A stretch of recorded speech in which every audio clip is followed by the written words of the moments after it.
Sí, oh sí, maldita sea. Al fin ocurrió, amigo. Hablaremos de una película de Stanley Kubrick. Por fin una película que vale la pena después de tantas películas que no valen nada, como La Casa de los Mil Cuerpos, Pensé que ibas a decir Stalker o como la Dolce Vita. como El Sacrificio de un Ciervo Sagrado. Ah, sí, qué basura. Hola amigos, bienvenidos a este nuevo episodio de Cineandertal, el podcast donde dos sujetos destripan películas. Queremos mandar un saludo a todos los niños en su día, el Día del Niño. El Día del Niño. A todos esos niños que no escuchan este programa, porque este programa no es para niños. Incluso para los niños que todavía no han nacido, respeto. Les mandamos un respeto a esos niños que siguen en el vientre. Esto se va a estrenar el día en que quizá una de nuestras amigas dé a luz a su hijo. No diremos que se va a llamar nombres. Koichi. Sí, era Obi-Wan Koichi. Sí, quizás se estrene Koichi, cuando ese bebé nazca. No voy a decir nombres porque no sé si ella ya lo hizo. Creo que ya lo hizo público, ¿no? Ya está en Facebook. ¿Ya puedo decir su nombre? No.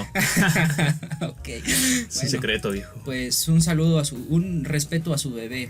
Un respeto para Koichi. Exactamente. Y vamos a hablar de Doctor Strangelove. ¿Qué nos cuentas de esta película, Andrés? Bueno, el nombre de esta película es el más largo que ha estado en las nominaciones de Mejor Película.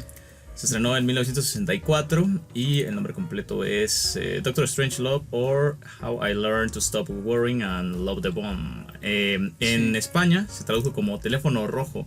Volamos hacia Moscú, lo cual pues claramente es una mentira porque la película está en blanco y negro. No tiene, exactamente, no tiene sentido. Desde tiempos inmemoriales. Y yo de hecho pensé que ese era su nombre oficial la primera vez que lo vi, porque donde la compré en un puesto, digamos que no aprobado por el statement que odia la piratería, tenía precisamente esa portada y siempre me quedé con la idea de que ese era su nombre oficial y que era una traducción fidedigna. Carajo, viejo.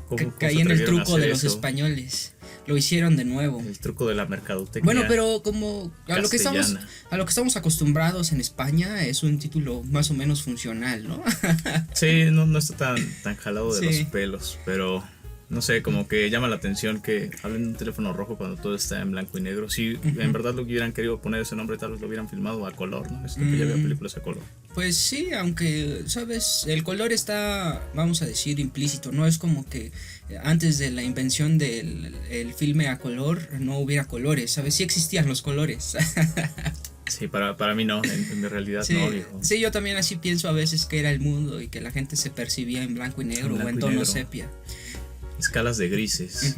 Bueno, yo creo que hay que hablar como un poco del contexto de esta película. Esta película está desarrollada en los años de la Guerra Fría, un conflicto bélico entre dos grandes potencias llevado a cabo de manera no directa, ¿no? Después de la Segunda Guerra Mundial y la repartición que se hizo de Europa en esos tiempos, ¿no? Acorde con esas grandes dos potencias, Estados Unidos y la Rusia. Exactamente. Socialista. Creo que, hablemos un poco de historia, porque Cineandertal también es un podcast de historia. Siento que si ponemos este podcast en la categoría de historia y humanidades, vamos a alcanzar más rápido el top porque no hay casi podcasts. Porque solo hay dos programas. Sí, bueno, pues como habías dicho, después de la Segunda Guerra hay una especie de combate tenso, discreto, entre las dos potencias imperantes, que es la Rusia socialista y Estados Unidos, ¿no? Cada una con su respectiva ideología política y su visión sobre cómo debe ser la realidad. Y pues ellos propiamente, estos dos países nunca entran en conflicto. Entran en conflicto países a los que les dan ciertos estímulos. Sí, les dan financiamiento de guerra. Les dan armas, les dan dinero y son como peones en su guerra, pero estas naciones son las que están detrás de todo, aunque ellas no entran directamente en conflicto, pero también hay toda una batalla en el plano tecnológico, en el plano cultural, hasta en el ajedrez, o sea, en todas las esferas en la que puede haber una nación por encima, puede haber una nación al principio como el mayor exponente de tal o cual. Estados Unidos y Rusia se enfrascan. Las cosas estaban bastante tensas en esa época porque después del ataque nuclear llevado a cabo en Hiroshima y Nagasaki, una vez que el humano había presenciado... Y que dato real, después de eso pues, nace Godzilla, o sea, es históricamente correcto. Tiene sentido para mí. Sí. Después de ver el poder destructivo que tenían esta clase de bombas, como que ya todo se tenía que tratar con mucha delicadeza, porque esas dos naciones tenían suficiente armamento para destruir el planeta varias veces. Tenían mucho miedo de que hubiera un ataque nuclear, porque habían visto este poder de destrucción, pero también era la única forma de defenderse. Entonces estas dos grandes potencias empezaron a acumular cada vez más y más armas nucleares, y eso hacía que las cosas se pusieran tensas, porque es como estamos acumulando para no atacar y también para no ser atacados, pero entonces tener más y más armamento nuclear de alguna forma empieza a tensar a la gente, ¿no? Y eso también se ve en otras obras de ficción, por ejemplo en Watchmen, ¿no? Uno de los temas principales es la preocupación que hay en términos globales del uso de las armas nucleares, ¿no? Bueno, que es también, ahora ya hablando un poco de la cinta, hay una frase que constantemente podemos ver, que es la paz es nuestro trabajo, ¿no? El hecho de acumular armas es aparentemente, bueno, de puertas afuera era el discurso de pues, nos armamos hasta los dientes para mantener la paz. Y es también ahí, bueno, se habla mucho del dilema de la Reina Roja de Alicia en el País de las Maravillas. ¿Has oído hablar de él, Andrés? No. Bueno, es una idea que se expone en esta novela y que a muchos científicos y filósofos les atrae el concepto, porque en una parte de esta novela la Reina Roja le dice a Alicia que hay que correr para mantenerse en el mismo lugar. Entonces esto en el plano de la Guerra Fría es básicamente tienes que constantemente estar investigando, desarrollando nuevo armamento para mantener tu posición, y si dejas, bueno, o en general para mantener a tu nación en el lugar dentro del status quo en el que está, ¿no? Que es la cima entre Estados Unidos y Rusia, ¿no? Están disputándose la cima, pero para mantenerse en esa lucha o para mantener ese lugar que se han ganado, tienen que estar constantemente desarrollando nueva tecnología, nuevas armas, nuevas estrategias, solo para mantenerse ahí, o sea, para mantenerte en ese lugar al que has llegado. La bomba que rebota, viejo. Lo mejor de todo. Bueno, yo creo que de contexto eso es suficiente. La película está dirigida por Stanley Kubrick. Creo que eso es algo que ya todos lo sabemos.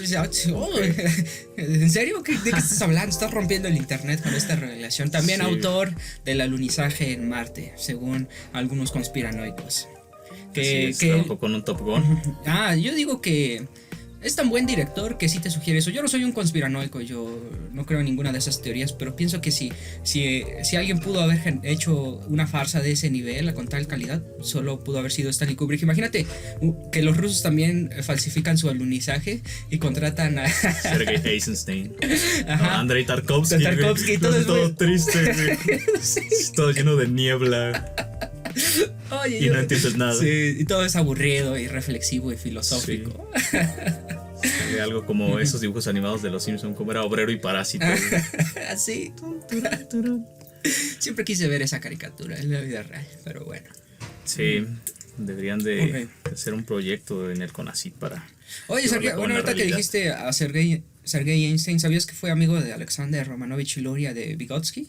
No sabía que eran amigos. Eran porque no ves que a Vygotsky, bueno, y en general a su círculo, pues les gustaba estar como en toda onda multidisciplinaria, cosas relacionadas a la psicología, ¿no? De hecho, y el arte, pues, tiene textos artísticos. Vygotsky analiza psicología del arte.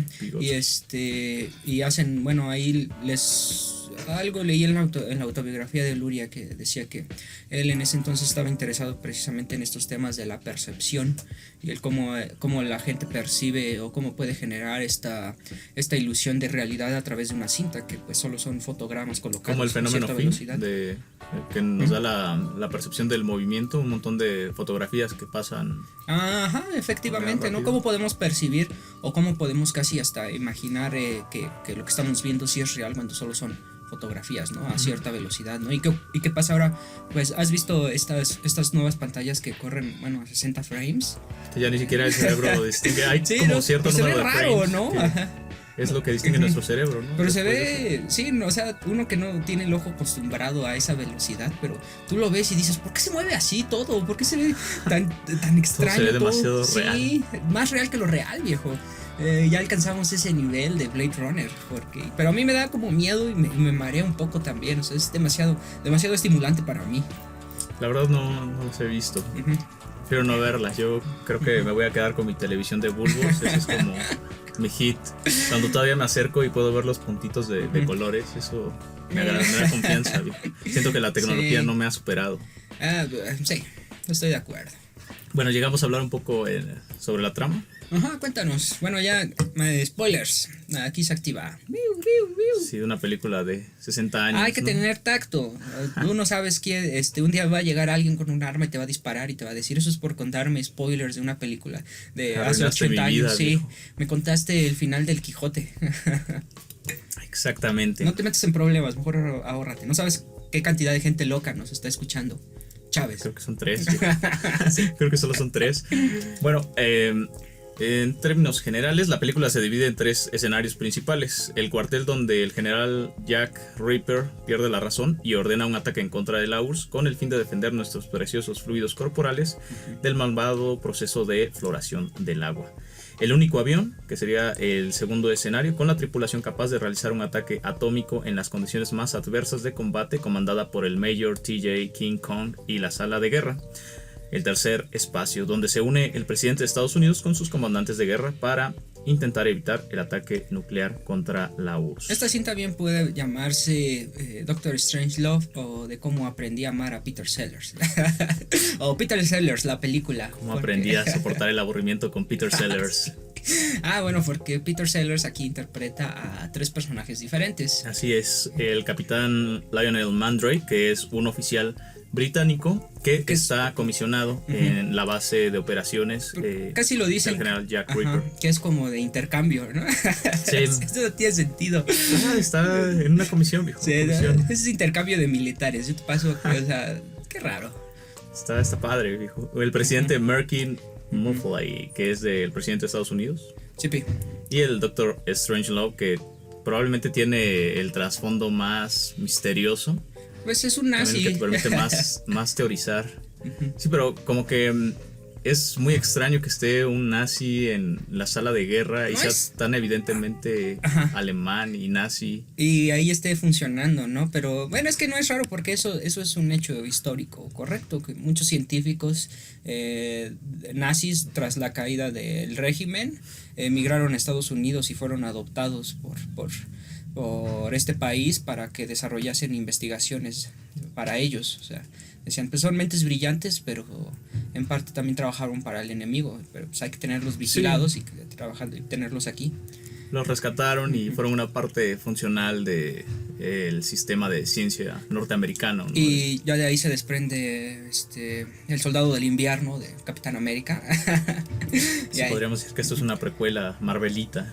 Secuela, ¿no? Porque, bueno, en El Soldado del Invierno ya es cuando en la peli del Capitán, sí, cuando ya es en la Segunda Guerra Mundial, ¿no? No, es en nuestra era. O sea, cae, lo capturan en la Segunda Guerra, pero lo ponen en operaciones, creo que como a partir de los años 60, 70, o sea, y ya llega a nuestra era combatiendo contra el Capitán América.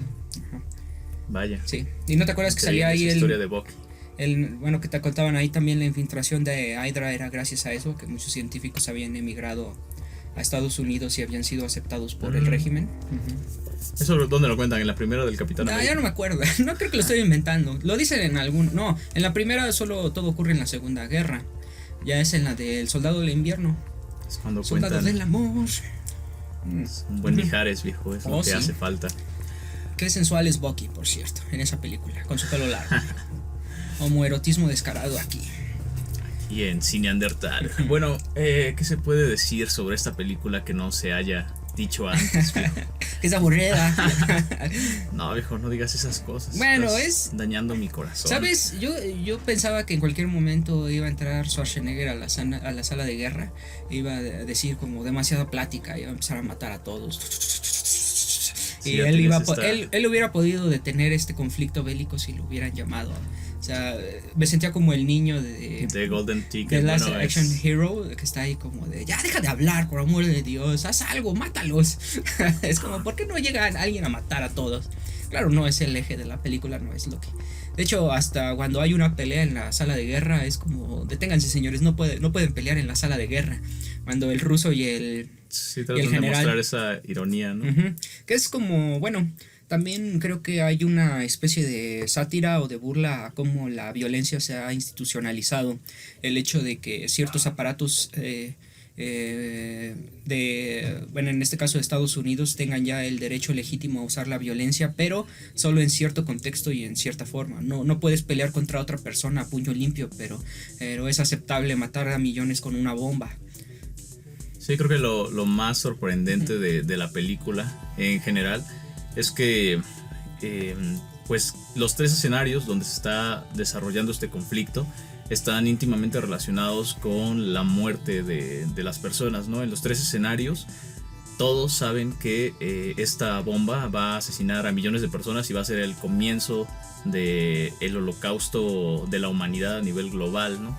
Entonces, a pesar de que está esa idea recorriendo la mente de todos estos personajes, ninguno de ellos muestra un atisbo de tragedia, como que ninguno de ellos logra dimensionar la tragedia de que se muera toda la humanidad. A ellos en verdad no les importa eso, lo que quieren es evitar eso y es en lo que se concentran, ¿no? Y una vez que se concentran en resolver el problema es cuando esto se vuelve una comedia en muchos sentidos, porque es como para dónde van los personajes. Unos están abogando por poder desmantelar esta clase de ataque nuclear, mientras otros están todavía muy a favor de que esto suceda. Sí, no, y al contrario, el general, ¿recuerdas su nombre?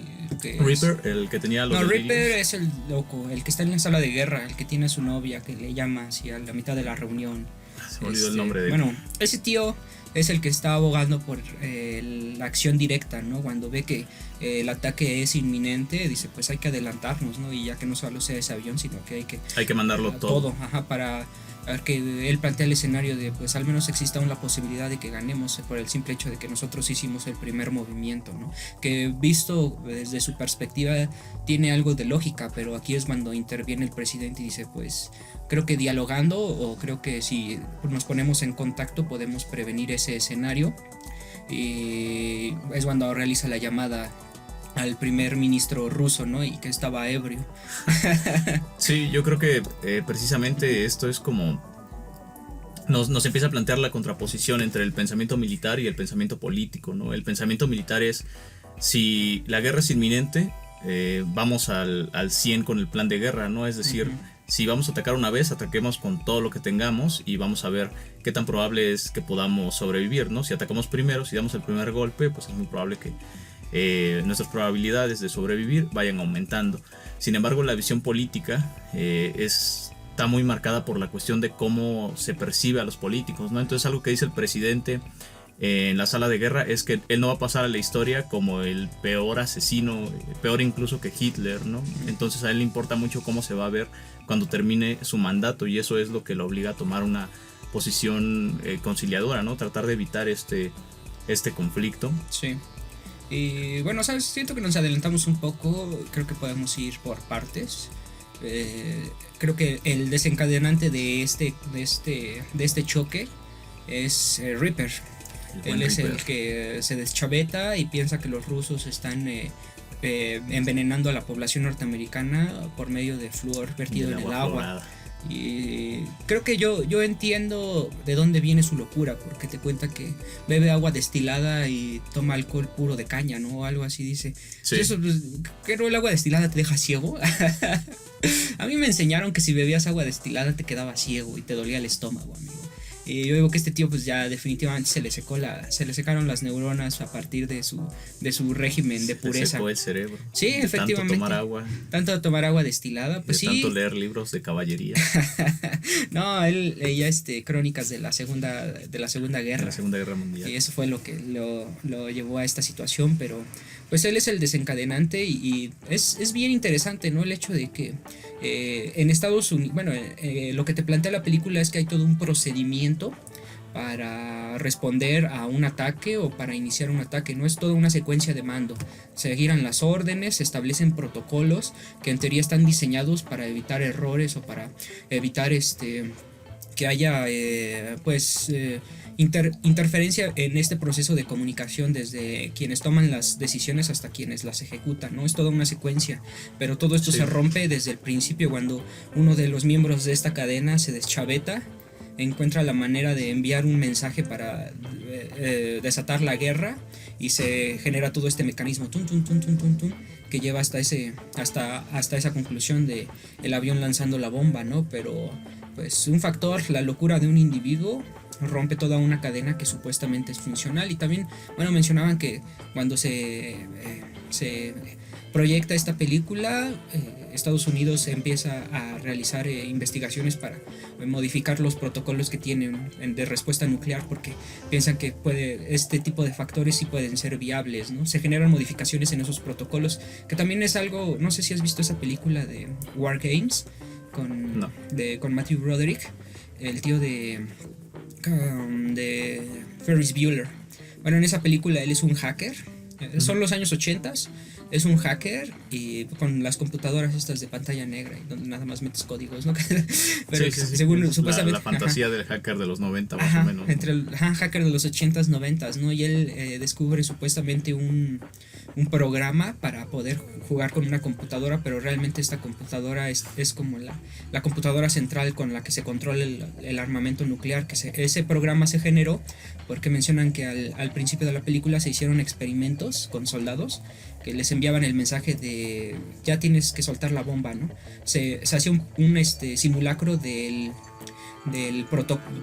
un ataque nuclear, ¿no? Y se esperaba que los soldados actuaran de acuerdo al protocolo, pero lo que vieron es que la mayoría de los soldados no seguían el protocolo.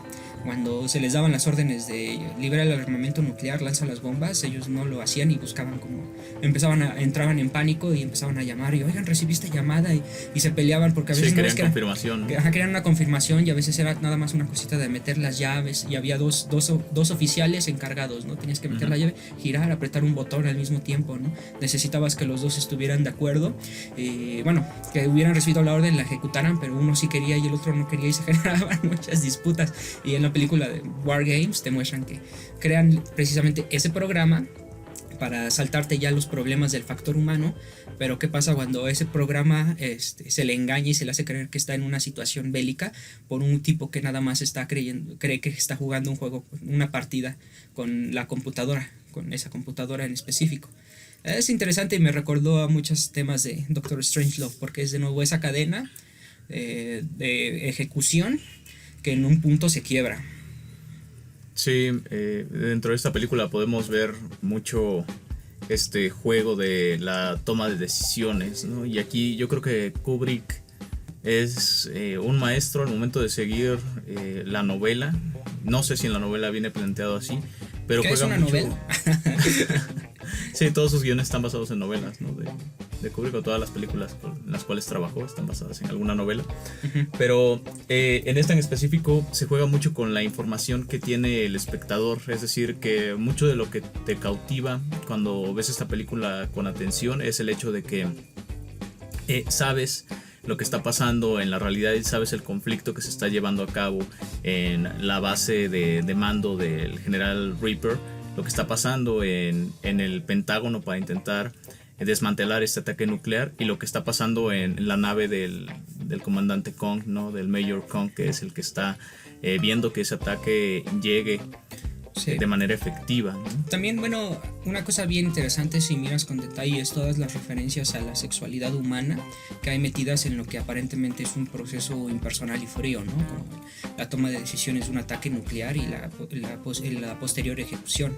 Desde el principio ves esta escena de los aviones que están flotando y cómo uno penetra al otro para pasarle. Ajá. Y hay constantes referencias, ¿no? También cuando Reaper está en su sala, está fumando un puro súper largo, ¿no? Y está como en actitud de machote. Hay referencias fálicas que Stanley Kubrick metió por toda la película. También cuando están en el avión que lleva la bomba, uno de los tíos está viendo una revista porno. Sí. O sea, hay como elementos que te muestran que estos individuos son seres bastante sexuales y están constantemente pensando en la actividad sexual, pero en este proceso aparentemente racional, ellos están desarrollando su papel y surgen inevitablemente conflictos entre esta concepción de lo racional y lo sexual animal que está. Es el juego que hay entre las pulsiones, ¿no? Entre Thanos y Eros. ¿En qué película de Marvel sale? Pero de hecho el general Reaper cuando está hablando de la teoría que tiene de cómo envenenan nuestra agua, dice que él no tiene sexo o lleva mucho tiempo sin tener sexo, porque dice que él tiene que cuidar sus fluidos corporales y él dice que cuando uno tiene sexo y descarga toda esa energía, de alguna u otra forma está perdiendo poder o vitalidad, ¿no? Yo recuerdo que más bien decía que se dio cuenta de que estaban envenenando el agua a partir de que él ya no se le paraba. Ese era más bien como su conflicto. Sí. Sí, te digo, esa era la razón de su conflicto, el problema de erección. Que también es algo como, ¿te acuerdas de esa película de David Lynch, de la que hablamos? Del tío que se crea la realidad. ¿Has hablado de películas de David Lynch? Sí, hablamos de Eraserhead y de... No, esa donde se crea el mundo de la fantasía. ¿Twin Peaks? No, sí, David Lynch, fantasía, ¿no? Donde la ira entra a su casa, la casa que es como una psique. Algo de Fury Road. Road Drive. ¿No? Sí, algo como Drive. Algo como de conducir. Bueno, ¿te acuerdas que ese tío... Conduciendo en la noche. Esa película, ¿no era Mulholland Drive? No, ¿verdad? Mulholland Drive es la del cubo o la llave esa. Sí, ¿no? es la de las dos mujeres. Ajá, ok. No, entonces, dos mujeres un camino. Lost Drive. Era Lost Highway. Ya ves, entre los dos podemos recordar el título de una comprender película. El mundo del cine. De la que hablamos hace poco. ¿Te acuerdas que ese tío, bueno, habíamos concluido que se crea toda esa fantasía por sus problemas de disfunción eréctil y el hecho de que no podía satisfacer a su mujer? Y yo te dije, pues ¿por qué no realiza ejercicios Kegel? ¿Por qué no va a terapia? Hay muchas maneras en las que puedes lidiar con tus problemas sexuales sin la necesidad de matar a nadie. En este caso es también, ¿por qué en lugar de desatar un conflicto que va a acabar con la humanidad, te tratas ese problema de disfunción eréctil y no te creas esa fantasía de que los rusos generaron tu disfunción? Porque es muy difícil para alguien que tiene una percepción de sí mismo de que es un macho dominante aceptar que perdió su potencia sexual, ¿sabes? Porque mucho de la construcción del hombre ideal, o sea, no de lo que somos nosotros, porque... ¿Qué te pasa? Yo sí. Yo soy el hombre ideal. No, o sea, hay un hombre ideal y nosotros como hombres nos vamos nutriendo un poco de esa experiencia, ¿no? Y algo que creemos o que está bien arraigado dentro del gremio de los hombres es que... es la comuna, yo tengo mi tarjeta aquí es una del comunidad, gremio de los hombres. Somos un gremio, viejo. Sí. Un gremio que está dividido en muchas facciones, pero somos un gremio, ¿no? Entonces el gremio heterosexual como que se ha tragado mucho esta idea de que nuestra personalidad está muy atada a la cuestión de lo sexual. Entonces cuando esa parte empieza a fallar, para nosotros es muy difícil aceptar que tenemos un problema, ¿sabes? Sí, es preferible culpar a los rusos, que eso es una actitud bien muy bien norteamericana de la época. Recuerdo que hasta Bob Dylan en una canción hacía una parodia de esto de los tíos que veían a los comunistas en todos lados y decía que hasta si la televisión fallaba es que atrás había un comunista estropeando los cables. Sí, yo creo que esto es un poco lo que relata la película, ¿no? Bueno, es algo que empezamos a construir desde ahorita, el hecho de que tú tienes una frustración y esa frustración, en vez de aceptarla y trabajarla en el plano personal, la llevas a tu trabajo, y cuando la llevas a tu trabajo es cuando las cosas en verdad se empiezan a poner mal, porque ya tienen consecuencias que no solamente te afectan a ti y a tu familia, sino a todas las personas con las cuales estás trabajando, ¿no? Y en este caso podemos ver que pues personas murieron, ¿no? Las personas que estaban en la base de Reaper empezaron a combatir con otros soldados estadounidenses porque tenían que tomar esa base para sacarle la información a Reaper, y Reaper, sabiendo que no iba a poder aguantar la tortura una vez que lo atraparan, pues toma la decisión de suicidarse, ¿no? Y aquí es donde las cosas se ponen... Bueno, antes de que vayas a eso, estaba pensando que hasta en nuestra era sigue existiendo como esa constante búsqueda de encontrar un culpable a nuestros problemas, tanto emocionales como económicos. Pensaba en esta gente que constantemente está diciendo, ay, es que la ideología de género, o ay, es que maldita izquierda progre, que es al final, no, tú tienes actitudes, tienes creencias que te hacen poco atractivo a la sociedad, en especial a las mujeres, ¿no? Por eso te rechazan, por eso te marginan, y tú, en lugar de aceptar que tienes cosas que aspectos de tu personalidad que tienes que modificar para ir acorde con los tiempos, prefieres culpar a una ideología de género que supuestamente está inculcando a las personas, en este caso a las mujeres, a ver a individuos como tú como algo desagradable. Estoy pensando en los incels específicamente. Los buenos incels. No los culpes, tío. Sí, claro. No los regañes, enséñales. No quieren aprender, ese es el problema. Yo creo que esta clase de formas de resolver los problemas la podemos ver en los grandes temas que no se pueden tocar en nuestra sociedad, ¿no? Tanto la política como la religión como el fútbol.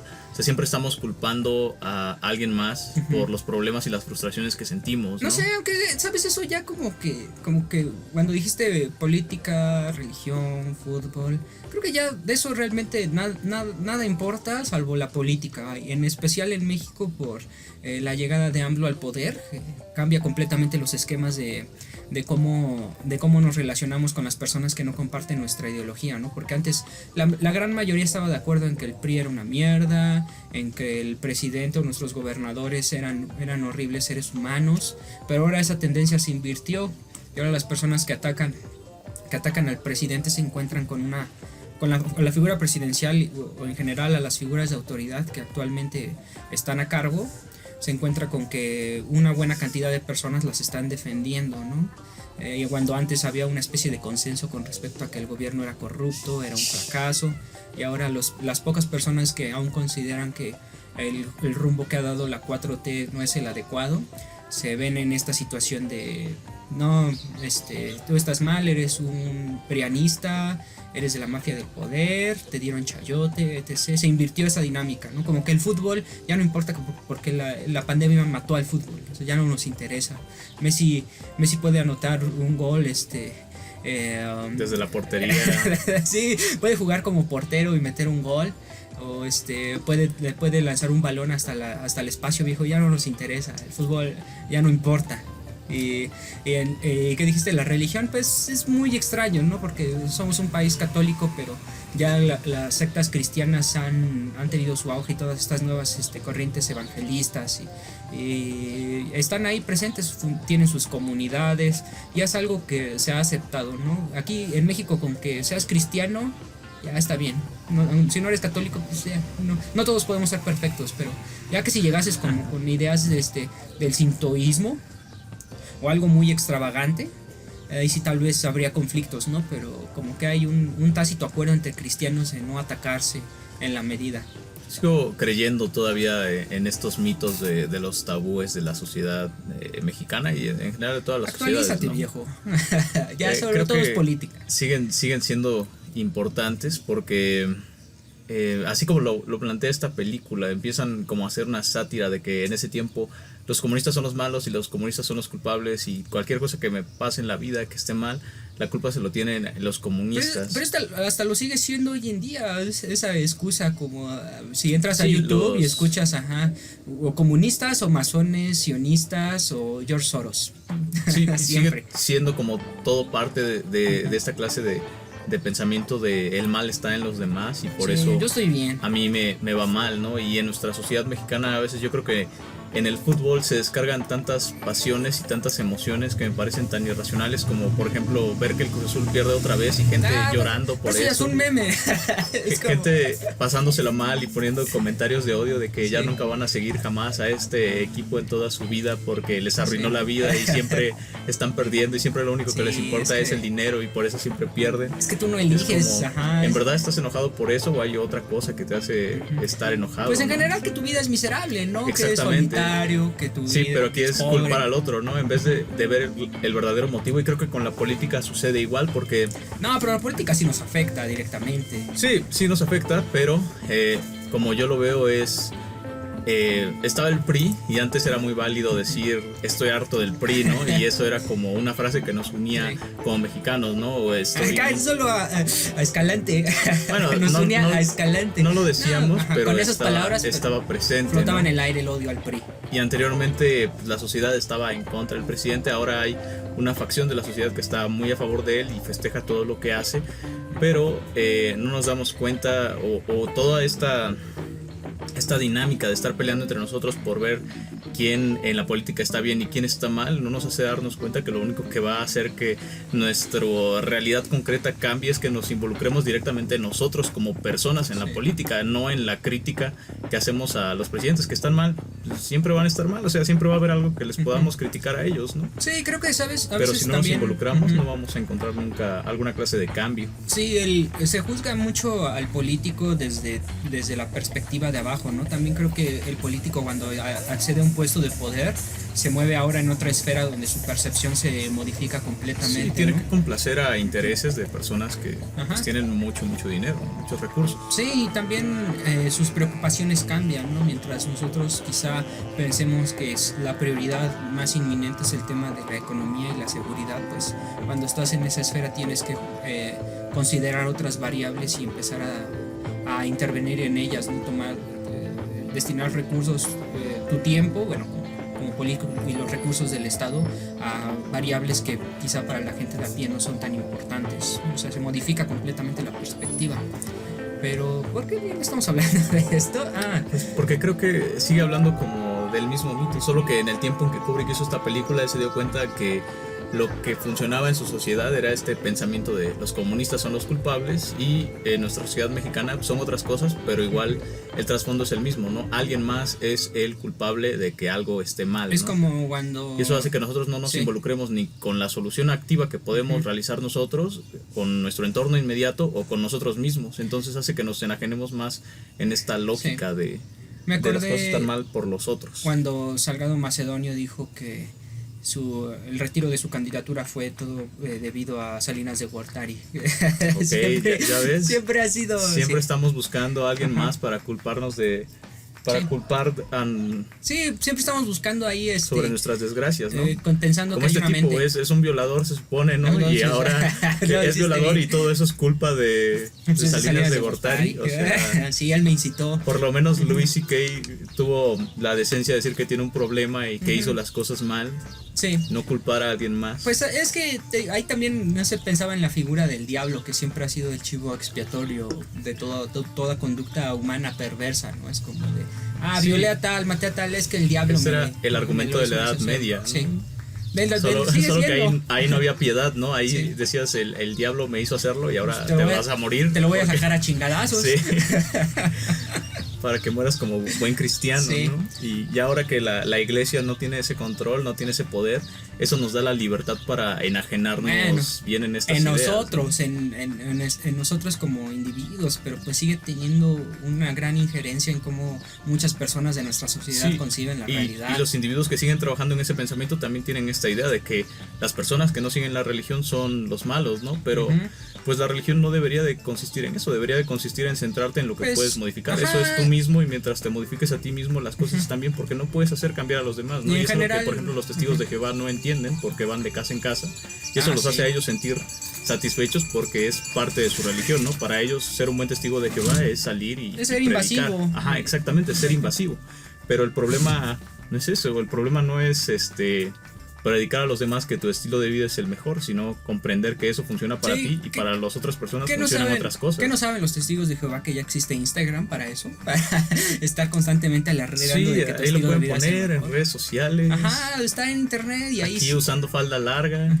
Y saliendo los domingos por la mañana para tocar en la puerta. Aquí en una reunión sin alcohol.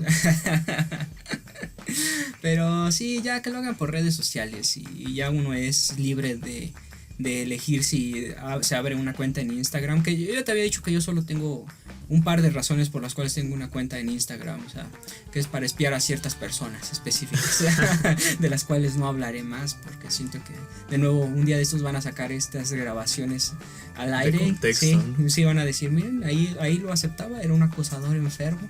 No, pues solo hablo. Qué avanzado, viejo. Sí, que es tener una cuenta en Instagram. Pues la gente publica sus cosas y yo solo las veo, ¿qué?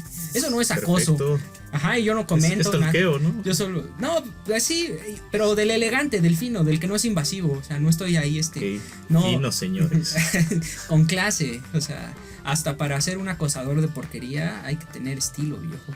Y en este caso, pues yo siento que lo tengo porque las personas a las que espío no tienen la menor idea, no lo saben, y yo soy discreto. Bueno, ya viejo, no te sigas secreto inculpando. Y discreto. Secreto y discreto. Y pues es la misma lógica que tienen en contra de los masones. Yo a veces veo esos videos conspiranoicos sí, y siempre hay madre. alguien que comenta: malditos masones controlan el mundo, cómo los odio, y tienen un pacto con los reptilianos y nos van a vender, Sí, y el Soros, nuevo orden mundial. Bill Gates. Y siguen utilizando todo eso, y yo creo que les hace mucho bien pensar que el mundo es una basura. Pues es que por eso, ¿no? es cómodo el hecho de pensar que hay una mente maquiavélica detrás de todas esas noticias que salen, todo lo que te está llegando constantemente por los medios.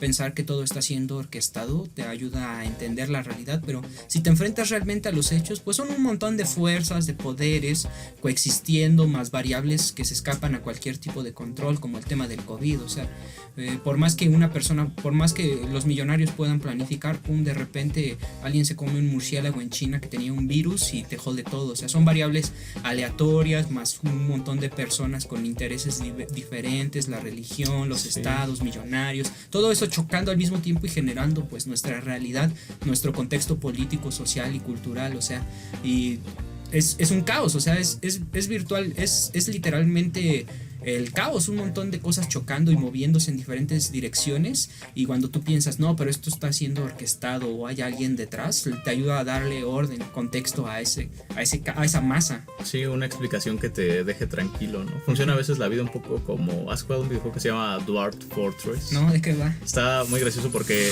estás construyendo como un pueblo para enanos, y de pronto tu civilización empieza a prosperar, y hay uno del cual pues no te has dado tinta, y de pronto empieza a leer textos satánicos, es poseído por un demonio y los mata a todos. Entonces se acabó ahí tu mundo de enanos. Qué loco. Así funciona la pandemia, ¿no? ¿Qué? Esas cosas que uno no, alguien se comió no se espera, un murciélago satánico y de pronto ya sí, pues estamos o sea, no sabes si en este preciso en instante aislamiento. el sol está enviando una onda, una de sus ondas de esas que joden todos los aparatos eléctricos, y en 8 minutos toda nuestra civilización pierde su desarrollo tecnológico. Sí, los aparatos electrónicos nos comienzan a atacar, como en la película de Stephen King. Sí, Maximum Overdrive. Sí, o sea, no sabes qué puede ocurrir, porque hay muchas variables que se escapan completamente de nuestro control, y agrégale a eso el juego que muchas personas con poder, o hasta la gente, o sea, nosotros como entes sin poder me refiero quizá a dinero o a influencia, ¿no? Nosotros también estamos ejerciendo o estamos desarrollando un rol dentro de ese campo al no organizarnos, al no, como tú habías dicho, de no involucrarnos en la política. Eso también es desempeñar un rol, estamos jugando un papel activo en ello. Un papel pasivo Pasivo-activo. Un papel activo en no hacer nada. Sí, activamente no hago nada. Activamente no estoy haciendo nada. Entonces, pues estamos ahí, ¿no? Luchando por el cambio, viejo. Ajá, sí.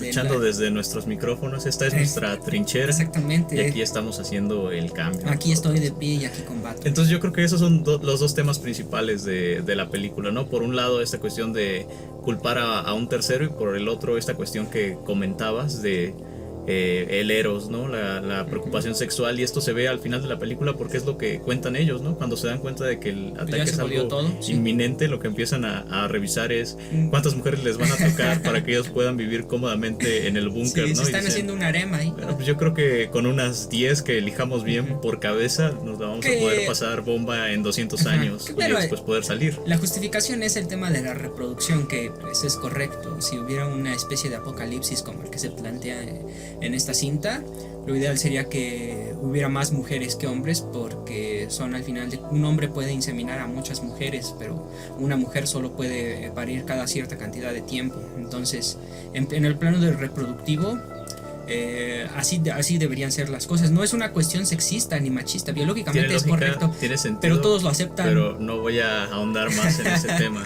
Pero todos lo aceptan por las razones equivocadas. O sea, es correcto, pero este lado pasional sigue estando. Porque se ve como estas expresiones de morbo que tienen, ¿no? De que ya están pensando en las mujeres que les van a tocar, como que ya tienen en la cabeza a quienes 10 para van cada a uno, elegir. y tienen que ser así, tienen que tener características reproductivas atractivas. O sea, tienen que ser buenorras, porque si no. Básicamente ellos las van van a elegir, o sea, va a ser un dedazo todo eso, ¿no?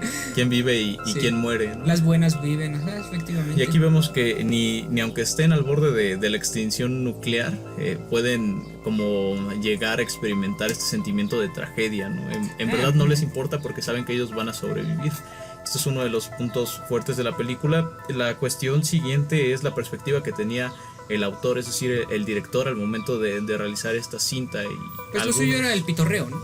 Sí, exactamente, lo que quería hacer un poco es burla o mofa de que ese miedo que tenía el ciudadano norteamericano de ese tiempo de sufrir un ataque nuclear y que por eso tenían búnkers nucleares en casa, pues eso nunca iba a suceder y solo se estaban burlando de él, y que esto se volvió más que una amenaza real, un mecanismo de control para la población norteamericana, ¿no? El hecho de que estuvieran con este miedo constante. Esto de los búnkers solo sirvió para darnos un muy buen capítulo en Malcolm en medio, cuando Hal descubre que hay un búnker nuclear en su casa y no lo recuerdas y se mete ahí. Muy bien, es ahí donde se va a desconectar de su familia.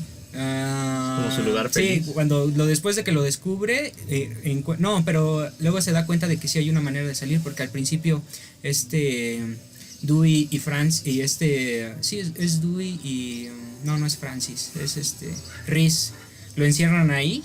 Sí. Y él ya puede encuentra una manera para salir y ellos piensan que lo tienen ahí encerrado y este tipo está ahí bebiendo el licor y comiendo la comida, que había un cuadro de John F. Kennedy y está platicando con él y ella se puso su bata también, o sea, solo nos regaló esta paranoia de los bunkers ese episodio. Sí, yo creo que era un buen pretexto para que compraras más basura, ¿no? Que al final es lo que busca el capitalismo, pero no venderte cosas. Recuerdo y por otro lado, también propagar el miedo, que siempre es como controlan a las masas los gobiernos, por medio del miedo. Esa fantasía de los bunkers estuvo presente en otras series, no recuerdo muy, creo que fue en Mejorando la Casa con Tim Allen. ¿Nunca llegaste a ver ese show? Sí, lo recuerdo. Era muy estúpido, pero creo que algo similar ocurría en un capítulo, porque yo también tenía de niño la fantasía de que quisiera tener un lugar así, oculto bajo tierra, donde pudieras ver la televisión. Hasta lo empiezan a romantizar eso.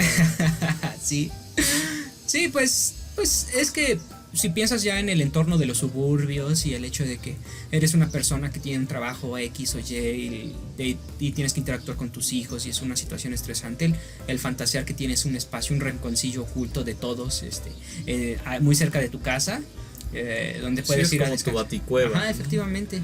Pero bueno, yo creo que en un ataque nuclear lo mejor que puedes hacer es aceptar tu muerte, como que hubieran más cultivado esa idea, pero eso no va acorde con el estilo de vida capitalista, ¿no? No, viejo, o sea, consume y probablemente te pueda salvar de una catástrofe que nunca va a suceder. No va a ocurrir. Pues no sé hasta qué punto realmente la gente pensaba que la guerra nuclear era inminente.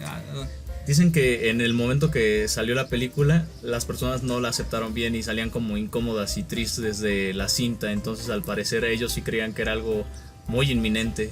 Por eso no se la pasaron bien viendo esta comedia. Para ellos no fue una comedia, como que los tensaba nada más. Se estaba jugando la vida, pues sí, en eso, porque podía ocurrir. Entonces, nosotros lo vemos a la distancia como la gente que pues a nosotros no nos tocó en absoluto nada de eso, no vivimos esa paranoia. Y ya cuando llegamos solo consumimos el búnker que servía como espacio de recreación. Lo que nunca ocurrió es parecido a esta idea de Jesucristo. Ves que cuando Roma empezó a cazar a los cristianos, como que ellos creían que la resurrección y la segunda venida de Cristo iba a ser algo inminente, como que ellos tenían este gran fervor. Es que los cristianos están con lo mismo desde los tiempos de Roma. Exactamente, y ellos pues se volvieron mártires porque tenían esta fe muy grande de que muy pronto iba a llegar Jesucristo otra vez. Y ahora, ya que pasaron unos miles de años, solo nos reímos un par de años, como que ya decimos, pues ya eso no va a pasar. No, pero la gente sigue, es curioso. Yo conozco mucha gente religiosa y para ellos es inminente ya que el fin de los tiempos se avecina, porque las señales están ahí. Siempre vienen cambiando la fecha, ¿no? Sí, lo van postergando y el tema es como, bueno, yo escuché esto de mi madre, un saludo a mi madre, pero ella me dice que... Un respeto, máximo respeto, pero ella dice que pues, ya el fin de los tiempos es inminente y está aquí, ¿no? Y es como de que las señales son claras, ¿no? Y yo le digo, que apuesto que mi abuela le decía lo mismo también a ella cuando era niña, le decía, las señales son evidentes, yo ya no lo voy a ver, pero tú sí lo vas a ver. Y la madre de mi abuela le decía lo mismo, y así nos remontamos hasta la antigua Roma. Esa clase de pensamientos se terminan aquí. Nuestra generación ya no va a seguir hablando de eso, viejo. No sé, ya basta. Sí, estoy harto del PRI. Estoy harto del cristianismo. Bueno, esa es la forma de operar que tienen los testigos de Jehová, ¿no? Que dicen a los 2050 se va a acabar esto, y después cuando sucedan los 2050, 2100 ya 2100, estoy seguro, y después 2150 nada más le van aumentando como 50, 30 añitos para mantener la atención, y es algo que necesitan ellos para seguir pues aguantando estar en una secta. Yo digo que no es que aguanten, pues se mueren, o sea, pero llegan nuevas generaciones a las que les inculcan este mito, o sea, se va renovando la creencia porque nuevas personas llegan y porque desconocen la historia, ¿no? Porque no miran tantito atrás y se dan cuenta que esa historia se las han estado contando desde el origen de su les toca que les digan esas cosas cuando son niños, y cuando eres niño no tienes criterio para diferenciar que algo es verdad y que algo es mentira, ¿no? Si te lo dicen tus padres, lo vas a creer. Sí, pues esos miedos, o sea, yo a pesar de que me considero ateo, bueno, entre ateo y agnóstico, un individuo racional, a veces sí me llego a paniquear cuando ves las noticias, ¿no? Y así como anuncio de una nueva guerra que se va a generar, o la sequía, ¿no? Inevitablemente pienso que ahora sí, esta es la buena. Sí, pienso que ya se va ahora sí, pienso que sí tenían razón después de todo. Vienen los flashbacks de Mad Max, ¿no? Sí, necesitamos petróleo, ya no hay petróleo, se acabó el petróleo. Sí, esto va a ser un escenario apocalíptico de Mad Max, viejo, y creo que bajo esa línea Mad Max debería ser parte de nuestro evangelio, el verdadero evangelio. Sí genera una proyección del futuro más acertada que cualquier texto bíblico. Es el verdadero Jesucristo, Mel Gibson. Bueno, de hecho los judíos siguen esperando todavía a Mel Salvador, Gibson, ¿no? A su Mel Gibson. Es que pero Mel Gibson es antisemita. Por eso, a su propio Mel Gibson. Sí, los judíos están en la todavía están en la espera, viejo. O sea, para los cristianos ya llegó, ¿no? Ya lo matamos. Bueno, yo no lo maté, alguien más lo mató, ¿no? Sí, yo no y fui. pues según ellos algún día va a regresar, y los judíos dicen apenas va a venir. Ya estamos casi a punto, viejo. Es como dice Patti Smith, bueno, también lo dice Jesus died for somebody's sins. Ajá, Jesús murió por los pecados de alguien, pero no por los míos. Que no sé si esa canción de Gloria es de ella o es de alguien más, porque Doors. Ajá, exactamente. Todos ponen su versión y le agregan unos textos. Es como un remix antes de los remix. Sí, pues es ya sabes, la reinterpretación de la reinterpretación, pero bueno. Sí, ¿qué más? Doctor Strange. Bueno, que solo quería decir que habías hablado un poco de Doctor Strange, de esta figura del nazi. Sí, él es el que lleva una conducta de lo más exagerada, porque claramente, bueno, lo que habías dicho de que todavía tiene una mentalidad nazi. También ahí hay una crítica bien interesante, porque cuando él lanza esta propuesta de que tenemos que generar los harems para reconstituir a una civilización perfecta de hombres perfectos, pues tenemos que tener a lo mejor de lo mejor, ¿no? O sea, es una idea del nazismo completamente, de la superioridad de una raza, ¿no? Que casa muy bien con la mentalidad de los norteamericanos que combatieron a los nazis. Que te muestra como que no hay gran diferencia entre nazis y estadounidenses.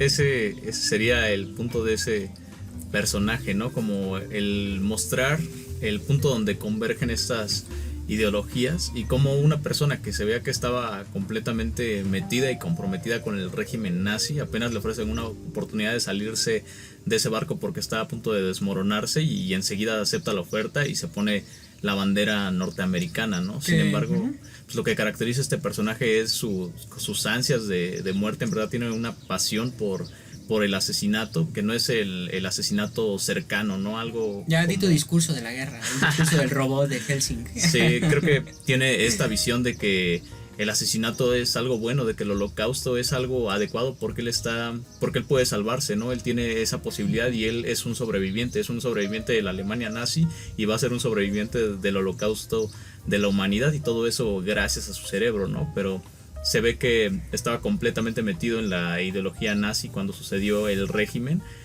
tan metido está que al final de la película lo que dice es Mein Führer, puedo caminar, ¿no? De hecho no le dice al presidente, le sigue diciendo Mein Führer, ¿no?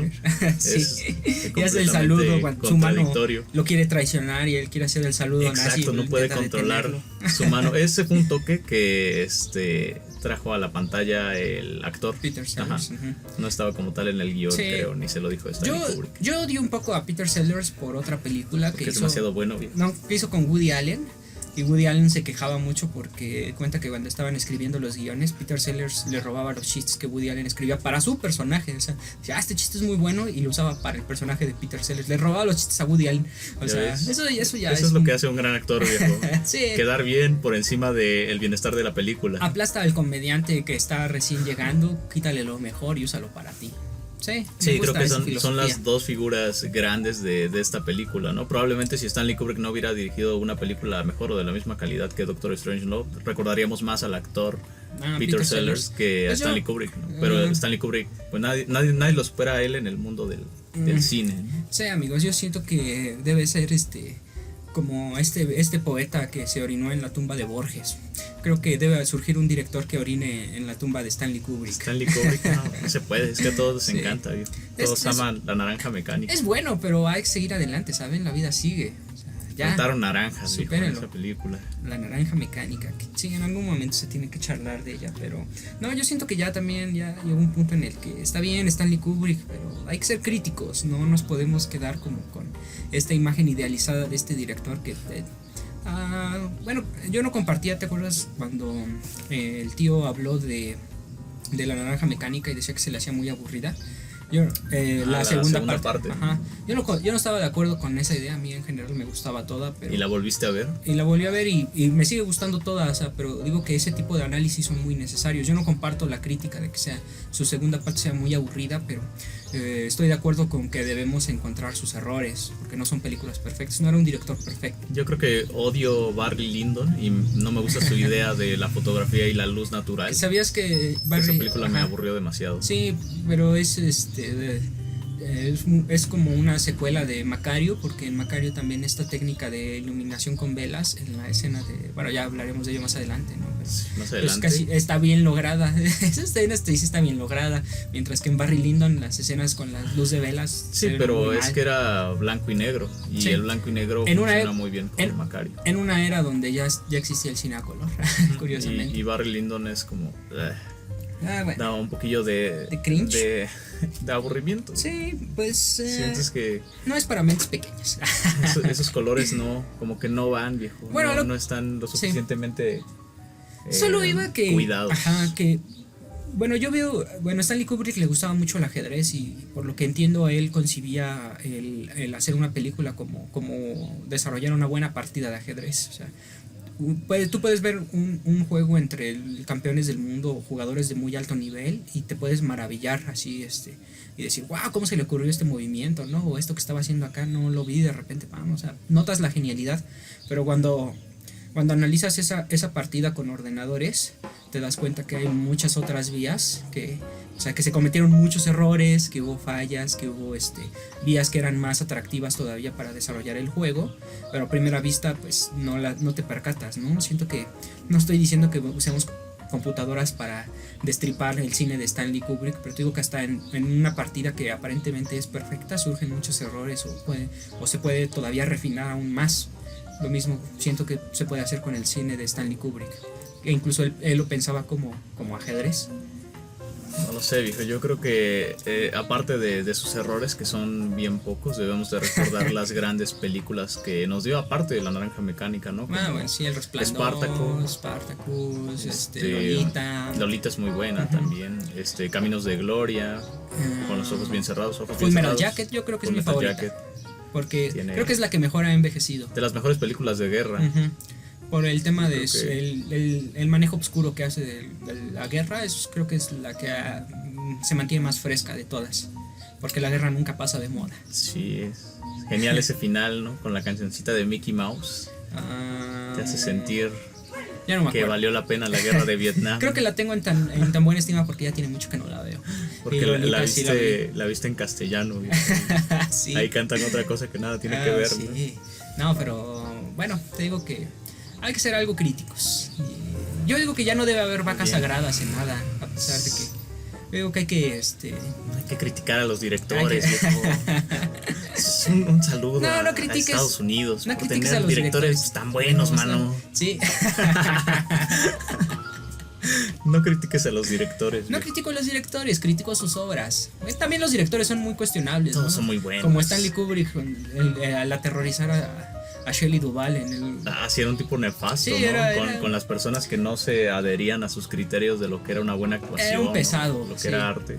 Era como de, relájate tantito. También, o sea, ese tipo de cosas las juzgamos ahora desde nuestra perspectiva, ¿no? Que ya a Joss Whedon ya lo están juzgando básicamente porque era un medio troll, o sea, en las grabaciones de Justice League. O sea, que ni siquiera hacía lo de Stanley Kubrick, pero que sí era trolecillo con las actrices y ya lo quieren cancelar por eso. Imagínate, Stanley Kubrick en nuestra era, pues no. Sí, creo que también a Hitchcock lo hubieran cancelado sí. en este tiempo, ¿no? Ese también... a las actrices y arruinó la carrera de algunas actrices porque no se quisieron acostar con él, creo. Pues no culpo a las actrices, era un engendro. Físicamente, gran director.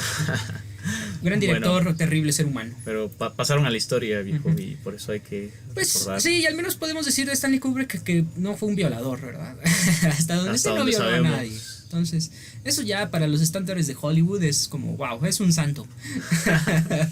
Háganle una estatua. Sí, la verdad sí, era un buen hombre.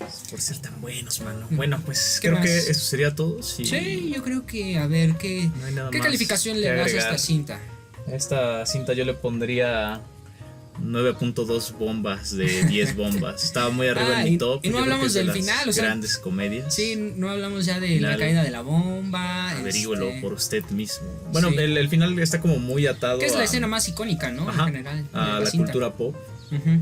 Y hace referencia a esta escena que creo que todos hemos visto desde Los Simpson hasta el Negas, creo que hace referencias de la misma. Es muy parodiada. De cabalgar una bomba, ¿no? Montar una bomba y destruir el mundo, viejo.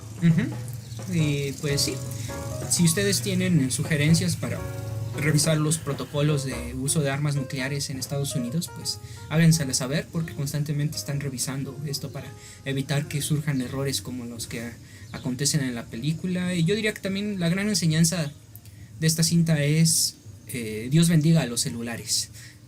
Porque todo esto surge también por la falta de comunicación que hay, el hecho de que se estropeara el comunicador del avión, el hecho de que cuando el presidente norteamericano se comunica a Rusia no puede hablar porque existe una barrera de lenguaje y también de estado de sobriedad con su par en ruso.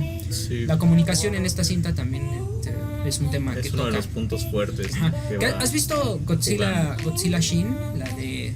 La del tío de Evangelion. ¿No ves que hizo una película de Godzilla? No. ¿No la has visto? Está muy cool.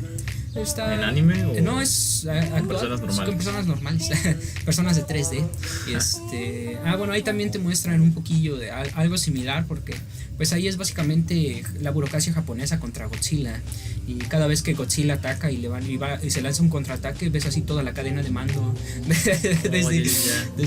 desde la máxima figura de autoridad que como que todo se vuelve muy político, sí, ¿no? Sí. ¿Qué es lo que van a hacer? Pues la burocracia, el mecanismo, ¿no? Que es así como tú haz de cuenta que está ahí jefe militar, dices, salten las bombas, ¿no? Y se lo manda a otra persona y esa otra persona comunica con otra persona, es otra persona ya con el del helicóptero que va a lanzar las bombas, pero el del helicóptero dice, oh, hay un viejito caminando cerca y envía un mensaje de regreso de, hay un viejo, cancelen el ataque y ves otra vez cómo se regresa, cancelen el ataque y vaya. Pero ahí logran vencer a Godzilla porque la burocracia funciona, no puedes contra la burocracia japonesa y ahí es como la diferencia entre los mecanismos norteamericanos de comunicación y los mecanismos japoneses. Gracias Japón por enseñarnos tanto cómo ser unos buenos burócratas. Bueno amigos, pues gracias por escuchar este episodio de Cineandertal. Nos escuchamos la siguiente semana con el análisis de otra película. Adiós. Adiós.